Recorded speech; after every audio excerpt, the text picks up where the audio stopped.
तो सजदे में गिर के रब से बेटी मांग लेना।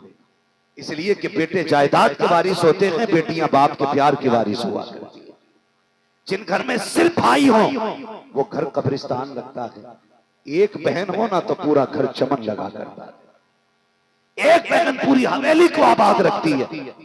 उसका बोलना, उसका उठना पूरे घर को आबाद रखता है। बच्ची थी, कहने लगी अब्बा मुझे मिलना है।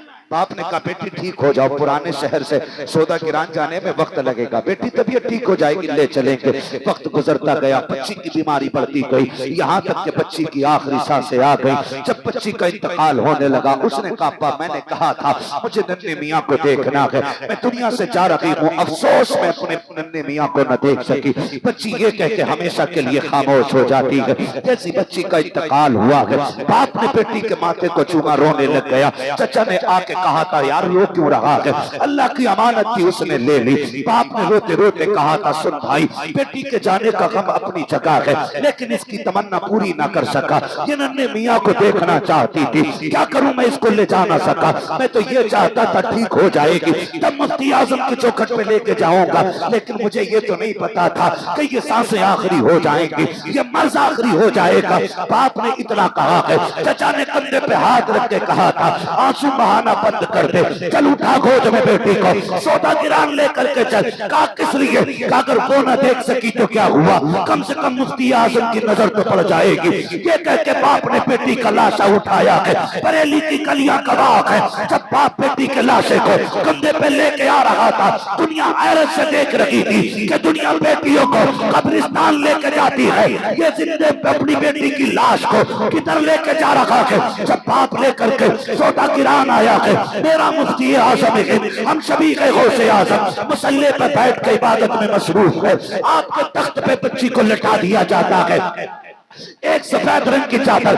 बच्ची के ऊपर डाल दी गई है। जिस तख्त पे मुफ्ती आजम बैठा करते थे उस पे बच्ची लटा दी गई है। मुफ्ती आजम नमाज से फारिग हुए, बाप की हिचकियां तेज थी, आपने वजीफे से फरागत हासिल की, मुड़ के पीछे देखा, कहा क्या बात है। उसने कहा हुजूर लुट गया हो। कहा क्या कहना चाहते हो। कहा बेटी का इंतकाल हो गया है। कहा फिर क्या हुआ, अब रो क्यों रखे हो, रब की अमानत थी उसने ले ली। कहा नहीं हजरत, वो आपको देखना चाहती थी, लेकिन मैं उसको कहता रहा जब ठीक हो जाएगी तब ले आऊंगा। हुजूर अब इंतकाल हो गया है। का फिर का जिंदा तो ना ला सका, अपनी मुर्दा बेटी को उठा के लाया हो, वो तो आपको ना देख सकी। मेहरबानी कर अहमद रजा के बेटे मेरी बेटी पे निगाह डाल दे।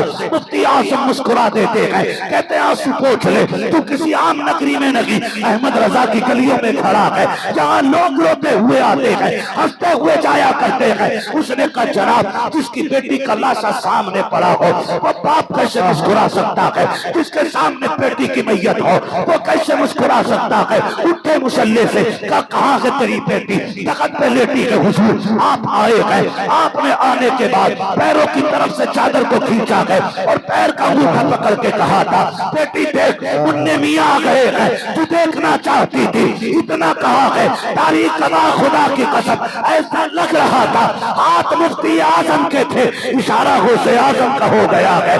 बच्ची उठ के बैठ जाती है, जमाना देख के कहता है ओ लोगों अगर मुफ्ती आजम के इशारे में ये कमाल है तो गौसे आजम के इशारे में कितना कमाल है। नारे तकबीर, नारे रिसालत, फैजाने गौसे आजम, फैजाने सरकार मुफ्ती आजम हिंद, फैजाने सरकार ताजुश्शरिया, फैजाने उल्फत मियां हुजूर, इश्क मोहब्बत, इश्क मोहब्बत।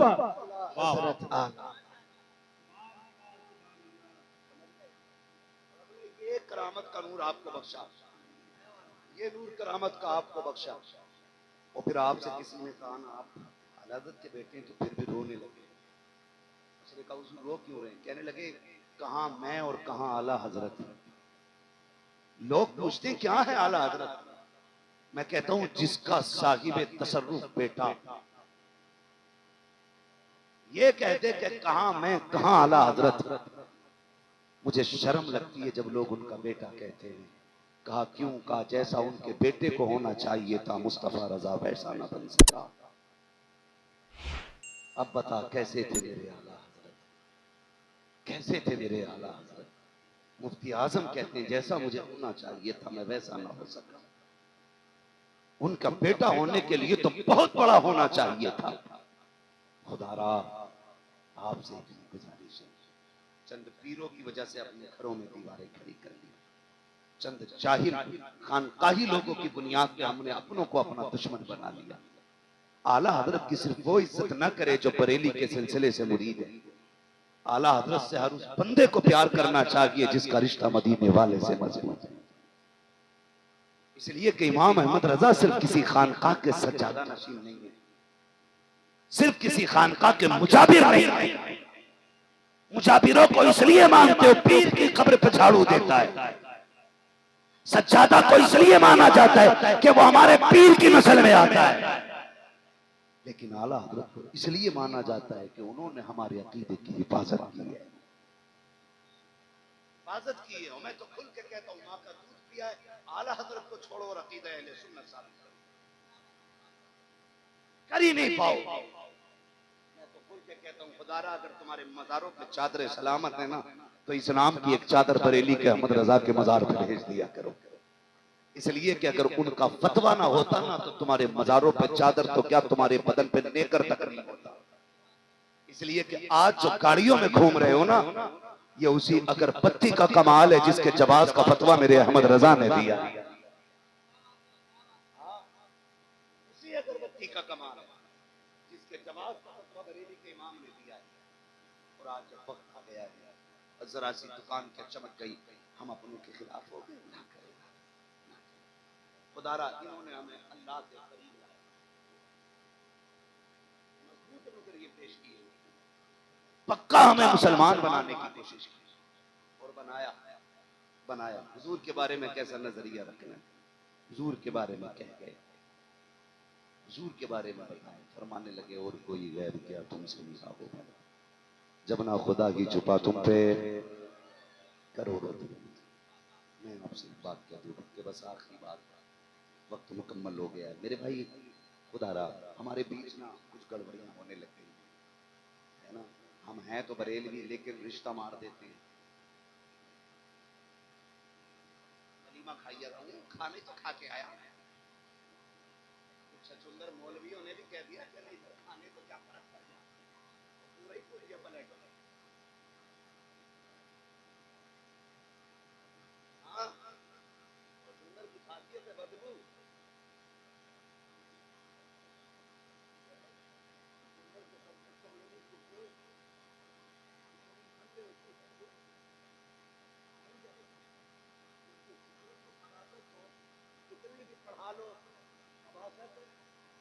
नहीं जाएगा, कूद पड़े।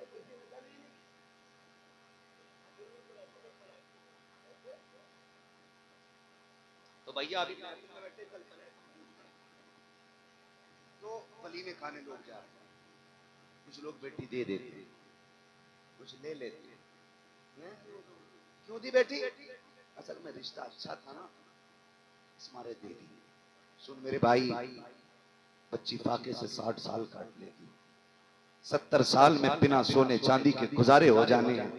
ये 60-70 साल जिंदगी बिना दौलत के कट जाएगी, लेकिन कब्र की जो दायमी जिंदगी है ना, वो बिना ईमान के कटना मुश्किल है, बिना ईमान के कटना मुश्किल है। आप जरा सा पैसा देख करके बेटी वहाबियों में धकेल देते हो। लानत है ऐसी दौलत पे जो जहन्नम की तरफ लेके जाए। दौलत देख के बेटी न दे, दीन देख के बेटी दे। इसलिए कि बेईमानों से खुदा राजी नहीं होता, फाके वालों से अल्लाह भी राजी होता है, रसूलुल्लाह भी राजी होता है। पैसा देखा तो दामाद बना लिया। एक तो ये कह रहा साहब हमने ना लड़की की जोड़ी लेके आए हैं। मैंने कहा सुन भाई, जो देते हैं उसकी एक जाती है, जो लेते हैं उनका पूरा घर चला चला। नहीं हम तो पक्के हैं, 10 साल घूम के नहीं आते। ये भी कह रहा भाई न्याज बंद कर दो, माता का नहीं खाएंगे, कुत्ते वाली कसरत आ गई। इसलिए कि कुत्ता वो खाता ही नहीं जिस पे दरूद पड़ा होता है।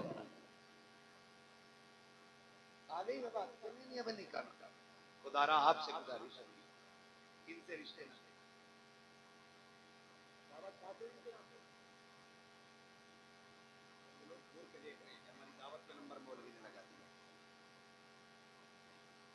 आपके यहाँ पे नहीं है, यहाँ के लोग तो कहीं भी जा सकते हैं, यहाँ के लोग जा सकते हैं मेरे भाई। यहाँ आने के लिए तो जिगर चाहिए, और ये जमीन तुम्हारे हाथ में नहीं, ये जमीन मुफ्ती आजम के कदमों ने बांध रखी है। अगर तेरे मेरे हाथ में होती तो कब की बिगड़ गई होती। मैंने पहले ही कहा था, मौलवी कब्रिस्तान से गुजर जाए मुर्दों की मौज आती है, जमीन से मुफ्ती आजम गुजर जाए तो जिंदों की मौज आ जाया करती है। जमीन उनके कदमों ने बांध रखी है, तो बचेंगे इंशाअल्लाह ऐसे रिश्तों से। इनके दावत तो नहीं खाएंगे, पानी थोड़ी बहुत चाय, मुसाफा, सियासत, नेता नगरी, कुछ नहीं। एक नारा रहेगा, तुझसे और जन्नत से क्या।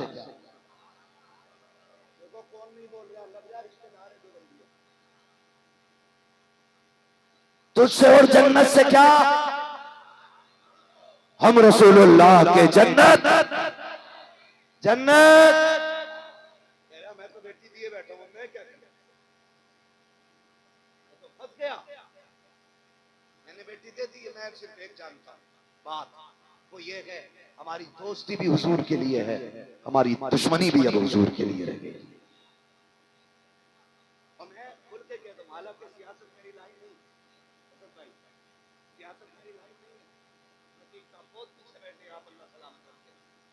असल में मैं इलाके का था, इसलिए मेरे बारी में तो नारे लगाने नहीं। हाँ, अरे दादा तो जहां बैठे होते हैं, दादा तो दादा ही रहते हैं। हाँ।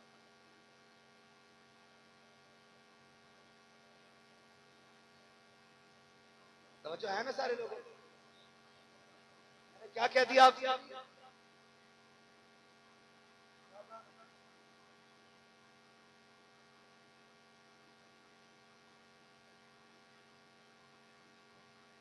भाई चाय पियोगे मुझे ना? मैंने कहा मेरा काम नहीं, रसूल बना लो। हमारी दोस्ती भी अल्लाह और उसके रसूल के लिए, और दुश्मनी भी अल्लाह और उसके माफ कीजिएगा, हमने दुश्मनी का उसूल पैसे को बना दिया। दोस्ती भी पैसे से होगी और दुश्मनी भी पैसे से होगी। मेरी कौम का नौजवान अपनी कौम के नौजवान की दलाली थाने में 500 रुपए के नोट के बदले में कर लेता है, और उधर से हराम के 500 रुपए लेके ऐसे कलब के कपड़े पहन के आता है, नेताजी आ रहे हैं, मर के देख इतने लठ चलेंगे कि कफन के धागे भी हाथ नहीं आएंगे। 500 रुपए में कौम को बेचने वाले, दिल दुखता है दिल। जो दलाल थाने का उसने डरा रखा है मोहल्ले को। इलाकनामा अभी फोन करूंगा, अभी आ जाएंगे 2 स्टार वाले। क्यों रिश्तेदार है तेरे? आदमी है तेरे? नहीं, रात्रि के इलाके से कहां वो प्रतापगढ़ तेरे खून पे दौड़ आएंगे। ऐसा कौन सा ताबीज दिया है तूने? पता चल जाता दलाल है तू, दलाल है तू, वरना इनकी खसलत कौन नहीं जानता, सब जानते हैं। मेरी आपसे इतनी गुजारिश है, खुदारा अपनों के सौदे ना किया करो, अपनों को बेचने की कोशिश ना किया करो। 500 रुपए के लिए अपनों के सौदे कर दिए जाते हैं। मैं एक जगह होटल पे बैठा हुआ था, दिल रोया करता है कभी कभी। उर्सों में भीड़ में आने वालों, तादाद में उर्सों में भीड़ लगाने वालों, कसरत से एक जगह बैठ करके अल्लाह रसूल की बातें करने वालों, तुम्हारे आगे हाथ जोड़ के कहता हूँ खुदारा, हुकूकुल इबाद का जहां तक मामला है बड़ा सख्त मामला है। अल्लाह चाहे अपने कर्म से माफ कर सकता है, लेकिन अगर हुकूकुल इबाद में पकड़े गए, खुदा भी उस वक्त तक माफ नहीं करेगा जब तक एक एक बंदे का हक पूरे तरीके से तुमसे दिला नहीं देगा। अगर पीर ने झूठी तसल्ली दी है मुझे 500 रुपए से जन्नती हो जाएगा, तो धोखे में मत आ जाना।